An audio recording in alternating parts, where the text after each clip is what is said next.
Olá, bem-vindos ao nosso canal Wild Horses. No episódio de hoje de Mercado e Economia, nós vamos apresentar para vocês o andamento nos principais índices que nós acompanhamos nos gráficos semanais, SP500, Dollar Index, rendimento nos títulos de 10 anos emitidos pelo Tesouro do governo americano, o dólar cotado em reais, a Bitcoin cotada em reais e a Bitcoin cotada em Tethers. Então vamos iniciar já. Não se esqueça de assinar o nosso canal e ativar as notificações e, claro, compartilhe o nosso canal com seus colegas e amigos. Nós agradecemos. Muito obrigado pela atenção, muito obrigado pela audiência. Começamos agora. Nesse primeiro gráfico nós temos aqui o SP500, nós traçamos aí uma reta verde aqui sobre os topos, projetando o topo que nós veríamos aí, mantida essa projeção, essa tendência de crescimento aí dos máximos aí do gráfico em 3,120 em maio a 3,80 em março. Bom, nós chegamos 3,120 nesta semana, nós ainda estamos em 2019, então mais de 4 meses antes aí do esperado, nós já cruzamos o nível imaginado. Então nós tivemos aí uma alta bastante forte nessa semana no mercado de ações americanos. Claro, nós não temos dados de volume, estamos olhando apenas o preço, mas nós tivemos aí uma alta bastante forte ao longo desta semana. Então isso é um dos aspectos que a gente quer comparar com os demais gráficos. E aí o que a gente vê aqui, Dollar Index, que é o dólar medido contra uma cesta de moedas estrangeiras, nós tivemos um recuo do dólar. Então a gente chama atenção porque tanto a alta quanto o recuo foram stock market positive, ou seja, auxiliaram o mercado de ações. A gente pode ver aqui que o mercado de ações reagiu positivamente a um recuo, a uma taxa maior que ele reagiu à elevação do dólar. Então é interessante isso. Isso faz sentido.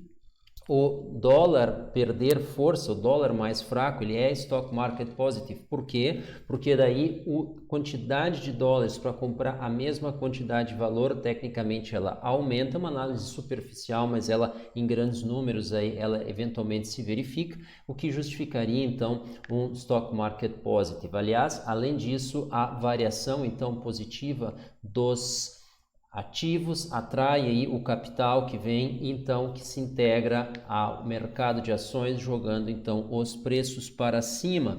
Mais adiante a gente vê aqui os yields, ou seja, o rendimento dos títulos emitidos pelo governo americano, pelo seu tesouro, tiveram aí uma queda nessa semana, não anulando totalmente, mas praticamente metade então do ganho que houve na semana anterior, porém ainda acima da LTB que a gente identificou, e aí pode ser uma possível sim, apesar desse recuo, ainda mantendo essa tendência de alta. A gente precisa ver nas próximas semanas se a gente consegue com o tempo estabelecer uma LTA embaixo dessas inclinações, desses candles, ou seja, uma reta de suporte de alta. Então, o título de dívida o rendimento desses títulos caindo, isto tira um pouco a atratividade desses títulos num aspecto, num ponto de vista, e deixa o mercado de ações mais atraente. Então ele direciona o capital para lá. E o dólar, evidentemente, ficando mais fraco, ele fica mais convidativo então para outras moedas então ingressarem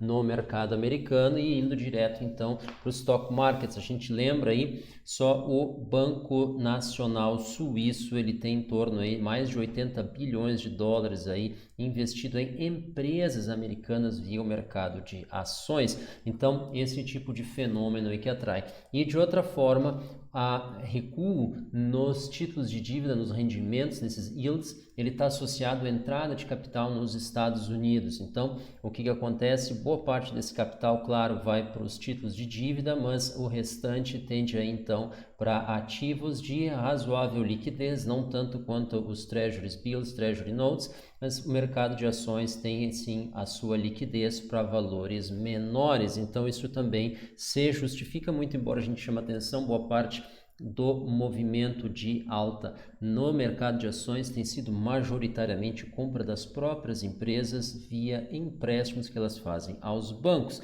Seguindo adiante, a gente vê aqui o dólar aqui no Brasil, ele pela primeira vez ele rompeu essa linha de suporte, ele ainda ficou abaixo dos 4,20, nós não tivemos aí altas acima disso. mas a tendência pode estar aparecendo aqui um rompimento, ainda é cedo para a gente confirmar, mas o fato de a gente ter encerrado a semana acima dessa resistência é um indício de possível rompimento acontecendo aí. Claro, nós estamos no gráfico semanal, então esse tipo de verificação leva em torno de 15 dias aí para acontecer. E esse movimento continuando, a gente pode ter essa extensão desse gráfico sim. Então isso não é um fenômeno brasileiro, isso é um fenômeno aí de diversos países. O Chile atingiu sua mínima histórica em relação ao dólar, a gente tem aí o peso argentino também sendo destruído e o real então provavelmente entre na mesma linha. Nesse caso nós devemos ter aí uma continuidade desse gráfico. A gente achava que os preços do dólar não cruzariam os 4,20, que eles bateriam ali, começariam a recuar em função de um enfraquecimento aí da moeda americana. Isso começou a acontecer, talvez acentuando-se a desvalorização da moeda americana em relação às demais. Isso alivia a pressão nas demais moedas, em especial dos países em desenvolvimento, Brasil entre eles, Argentina entre eles, Chile entre eles.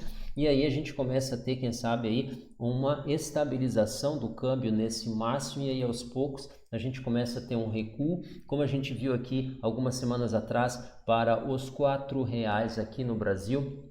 Na Argentina isso podia voltar abaixo dos 50 mais uma vez. Isso seria bastante positivo aí para os nossos irmãos argentinos, para os nossos irmãos chilenos aí sair dessa região que eles estão aí bastante desvalorizados e retornar aí para valores mais usuais, mais médios, um retorno à média aí, quem sabe aí dos 200 dias. Vamos dar uma olhada então na Bitcoin em reais. Nós fizemos um teste na LTB que vinha limitando as nossas altas, fizemos aí esse recuo e estamos aí então mudando a trajetória aparentemente. A gente pode aí, quem sabe, tá fazendo um teste aí a uma LTA que não está representada aqui, mas é paralela a essa maior, que passa aqui justamente rente a esses fundos aqui, nesses candles verdes aqui que a gente tem no gráfico semanal. Ele pode estar fazendo um teste ali, nesse caso ele teria aí algum recuo a mais a fazer, quem sabe até os 35, e depois então ele deveria estar voltando. A gente acredita que isso coincida